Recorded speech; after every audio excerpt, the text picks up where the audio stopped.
Olá pessoal, dando continuidade na nossa aula sobre conjuntos, hoje nós iremos entender o que são subconjuntos e conjunto das partes, tá bom? Então essa aula aqui, ela vai conter esse assunto para você entender, tudo bem?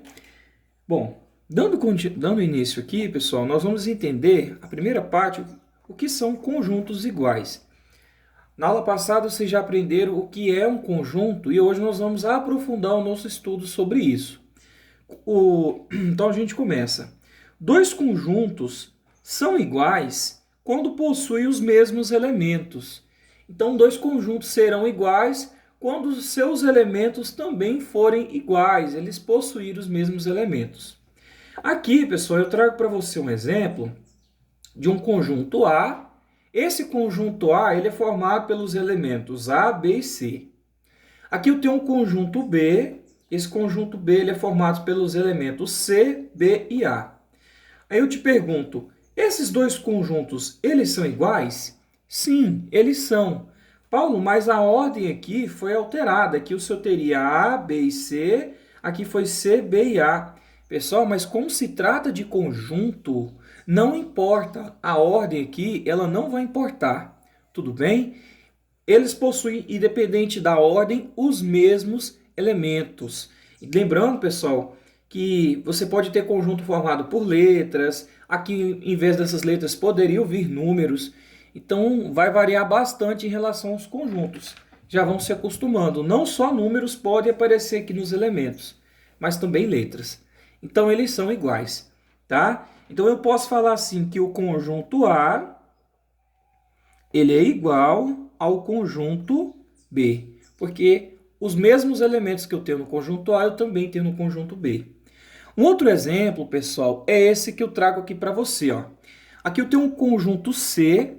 Esse conjunto C ele é formado pelos elementos 1 e 2. Né? Então aqui a gente teria um conjunto C e ele é formado pelos elementos 1 e 2. Aqui eu teria um conjunto D. Esse conjunto D é formado pelos elementos 1, 2, 2 e 2. Aí eu te pergunto, esses conjuntos são iguais ou diferentes? Pessoal, esses conjuntos são iguais. Olha lá a definição. Dois conjuntos são iguais quando possuem os mesmos elementos. Paulo, mas aqui ele repetiu 2 3 vezes. Pessoal, mas independente se está repetindo esses elementos aqui novamente, eles ainda continuam sendo 2. Entendeu? Então, independente se está repetindo ou não, esse aqui eu tenho o elemento 1 e o elemento 2. Esse daqui eu também tenho o elemento 1 e o elemento 2. Não importa se ele repetiu mais de uma vez, porque ele ainda continua sendo o mesmo elemento. No caso aqui, o número 2. Então, eu posso falar que o conjunto C ele é igual ao conjunto D. É um outro caso que pode cair para vocês. Fiquem espertos, tá? A gente olha aqui em questão de elemento. Muito bem, entendendo essa parte, vamos trabalhar agora sobre os subconjuntos. Vamos lá ler a definição. Deixa eu focar aqui. Um conjunto A é subconjunto de um conjunto B se todo elemento de A é também um elemento de B. Paulo, o que é isso? Me explica para me entender. Pessoal, é muito tranquilo. Então, nós vamos olhar aqui. Ó. Observe, nesse primeiro exemplo, que eu tenho um conjunto A. Tudo bem? Esse conjunto A ele é formado pelos elementos A e B. Aqui, eu tenho um conjunto B. Esse conjunto B ele é formado pelos elementos A, B e C. Tudo bem? O que está acontecendo aqui? Nós vamos trabalhar a ideia de subconjunto. O que está acontecendo? O que você consegue notar? Os elementos do conjunto A são A e B. Esses mesmos elementos, eles também estão aqui no conjunto B? Sim, ó. O conjunto A é formado pelos elementos A e B. Concorda comigo? Esses elementos A e B também pertencem aqui ao conjunto B? Sim. O conjunto B possui os elementos A e B. O que isso significa? A gente fala que o conjunto A ele é um subconjunto desse conjunto B. Por quê? É como, pessoal, se o B fosse um conjunto e o conjunto A fosse uma parte dele, ó. Porque eu tenho os elementos A e B, e esses elementos aqui seriam um subconjunto desse daqui, ó. Porque o conjunto B também possui os mesmos elementos. Então a gente fala que o conjunto A, ele é um subconjunto desse conjunto B. Por quê? É como se o conjunto A fosse uma parte dele. É uma parte. Representando isso aqui em forma de diagrama, para ficar fácil de vocês entenderem, nós podemos ter, pessoal, a seguinte visão. Aqui eu posso fazer sim em forma de diagrama. Eu vou fazer um diagrama maior, desse jeito aqui, e aqui eu teria um diagrama menor. Tudo bem? Um dentro do outro. Esse diagrama maior vai representar, pessoal, o conjunto B. Esse diagrama menor vai representar o conjunto A. O que eu estou querendo te explicar? O conjunto A ele é formado por quais elementos? Pelos elementos A e pelo elemento B. O conjunto B é formado por quais elementos? Ele é formado, olha, lembrando que o B é esse grandão que está aqui fora. Ele é formado pelos elementos A, pelos elementos B e pelo elemento C. Agora presta atenção, como o conjunto A ele está contido, né? Ele pertence ao conjunto B? Pertence não. Ele é subconjunto de B. É como se o C, pessoal, ficasse aqui fora. Então, o conjunto A seria o A e o B. E o conjunto B seria também o A e o B e o C, em questão de elementos. Então, o que a gente pode falar? Que o conjunto A ele é um subconjunto de todo o conjunto B. Deram para entender aqui? É bem tranquilo, né? Em outras palavras, a gente vai falar o seguinte, pessoal, que o conjunto A, ele está contido, o símbolo de estar contido é desse jeito aqui, no conjunto B. Esse símbolo aqui significa está contido. O que significa estar contido? Significa, pessoal, que o A ele está contido dentro do B. Ou seja, os elementos A e B também estão contidos aqui dentro do elemento do conjunto B. Em outras palavras, eu poderia falar que o A é um subconjunto de B. Eu teria o conjunto B sendo formado pelos elementos A, B e C, igual eu representei. O elemento B, o conjunto B, é tudo isso aqui. Ele é formado pelos elementos A, B e C. E o conjunto A, ele é um subconjunto, ele é uma parte dele. Tá vendo aqui? Em outras palavras, eu também poderia falar que o conjunto A é uma parte de B. Se você observar aqui, realmente é uma parte. Porque o conjunto B é formado pelos elementos A, B e C. E o conjunto A é só formado por esses dois elementos aqui, tá vendo? Só formado por esses dois elementos aqui, ó. É como se o A fosse apenas essa partezinha aqui do B.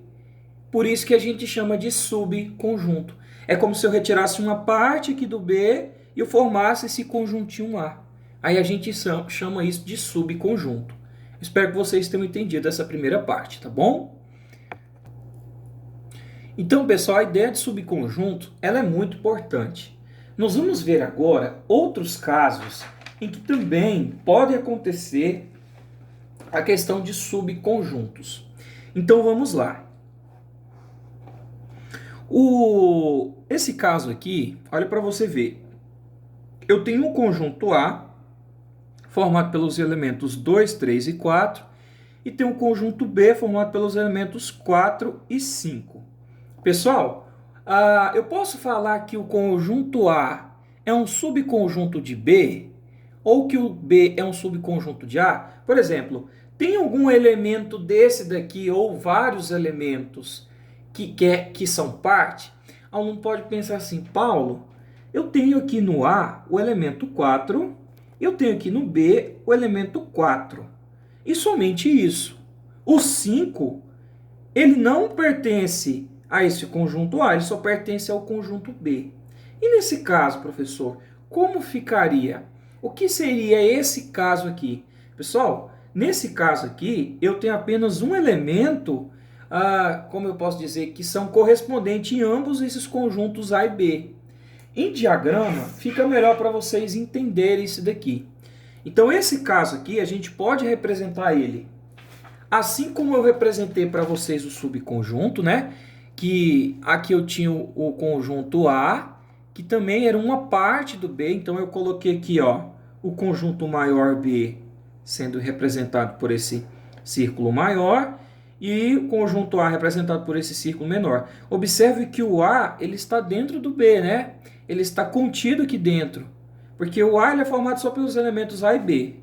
E o B ele é formado pelos elementos A, B e também o elemento C. Aqui, pessoal, é um pouco diferente, porque eu só tenho um elemento de número 4.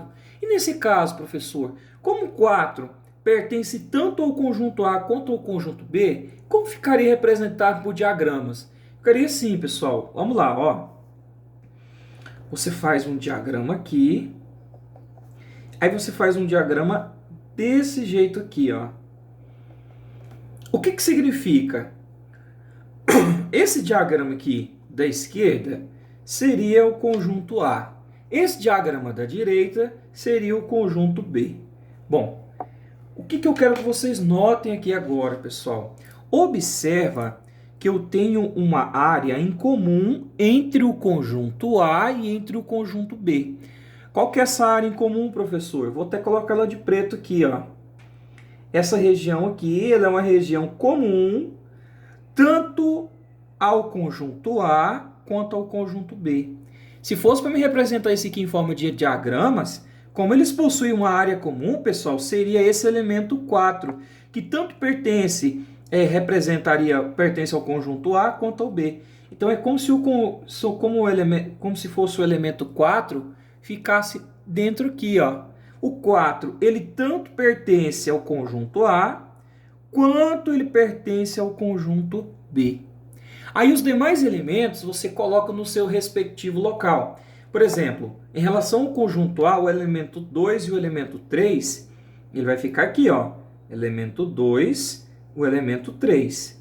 Então, o elemento 2, o elemento 3 e o elemento 4 também está pertencendo aqui ao conjunto A. Agora, o conjunto B, ele possui o elemento 4, que já está aqui, eu já mostrei para você, e o elemento 5, que só é somente do B. Então, o 5 ele ficaria aqui, ó. Ou seja, o conjunto A ele é formado pelos elementos 2, pelo elemento 3 e pelo elemento 4. Olha aqui o elemento 4 aqui, ó, que é comum também do B. O B ele é formado pelo elemento 4, que também faz parte, olha aqui, e o elemento 5 é exclusivamente dele. Então, você coloca ele aqui. A gente chama, pessoal, essa área aqui de intersecção. Significa que o 4, ele tanto é um elemento do A, quanto um elemento do B. Então, quando eu passar um exercício para vocês, que vocês verem uma questão desse tipo, que vocês verem que tem um elemento que se repete, por exemplo, tanto em um conjunto quanto no outro, é esse tipo de diagrama aqui que você vai fazer. Onde essa região que eu demarquei para vocês é a zona de intersecção entre um conjunto e outro. Vocês vão entender isso futuramente. Mas é a zona, né, que pertence tanto ao conjunto A quanto ao conjunto B. Bom, em outras palavras, a gente poderia falar o seguinte, pessoal. Em outras palavras, o que eu quero chegar à conclusão? Nem o conjunto A está contido no conjunto B e nem esse conjunto B está contido no conjunto A. Né? Você só tem apenas um elemento em comum entre eles. Então, nesse caso, a gente vai usar essa notação aqui, ó. O conjunto A. O símbolo de contido está contido esse daqui. Não está contido, você vai colocar desse jeito aqui, ó. O que significa? O conjunto A ele não está contido dentro do conjunto B. Você vai colocar ele desse jeito. Da mesma forma que nem o conjunto B está contido dentro do conjunto A. Então ficaria desse jeito. Esse símbolo aqui significa não está contido, né? Nenhum conjunto está contido dentro do outro e vice-versa. É esse caso aqui. Tudo bem, pessoal? Entenderam? Paulo, tem outro caso? Tem. Vamos ver ele aqui. Olha só esse outro caso aqui. Eu tenho um conjunto A, formado pelos elementos 1 e 2, e eu tenho um conjunto B formado pelo um conjunto B unitário, formado por um único elemento. O que você observa? Tem algum elemento entre eles que são em comum? Não tem nenhum elemento, Paulo, aqui. Até que aqui, nesse daqui, tinha o 4, né? Mas nesse daqui, Paulo, não tem nenhum. São diferentes, né? O A tem os elementos 1 e 2 e o B o elemento 3. E nesse caso, se viesse numa questão para você representar isso aqui por diagramas, como você iria representar, aluno? Bom, pensa na lógica. Se nem o conjunto A não tem nenhum elemento repetido no conjunto B, significa que eles seriam conjuntos diferentes. Você concorda comigo? Nesse caso, pessoal, eles são realmente conjuntos diferentes. E os diagramas, eles ficam separados, ó.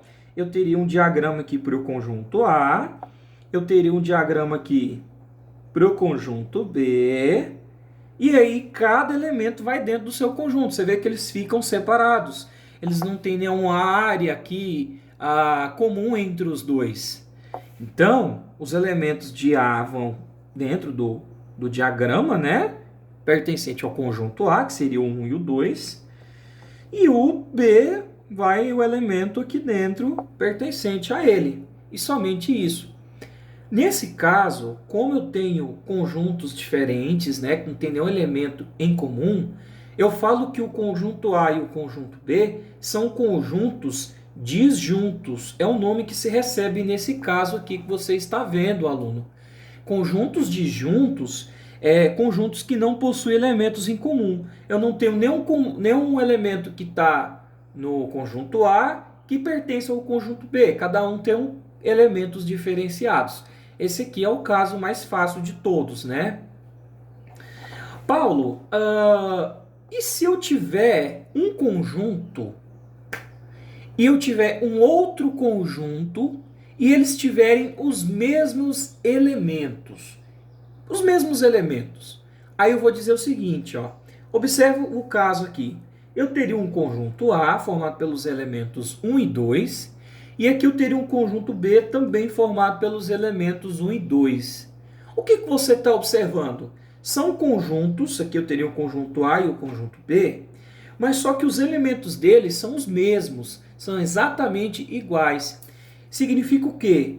Que tanto o conjunto A está contido dentro do conjunto B, quanto o conjunto B está contido dentro do conjunto A. Ou seja, esses elementos são iguais, esses conjuntos, apesar de serem A e B, eles são os mesmos, né? Eles seriam os mesmos em questão de representação. Então, esse é um caso que pode acontecer também. E aí a gente diz, se o conjunto A é exatamente igual ao conjunto B, porque possui os mesmos elementos, então eu posso falar que o conjunto A ele está contido, para quem não se lembra disso aqui, significa está contido dentro do conjunto B, e o conjunto B ele está contido dentro do conjunto A. Isto é, esse daqui, gente, é a mesma coisa desse. Um está contido dentro do outro, tá? Isso daqui de uma maneira bem simbólica para vocês, tudo bem?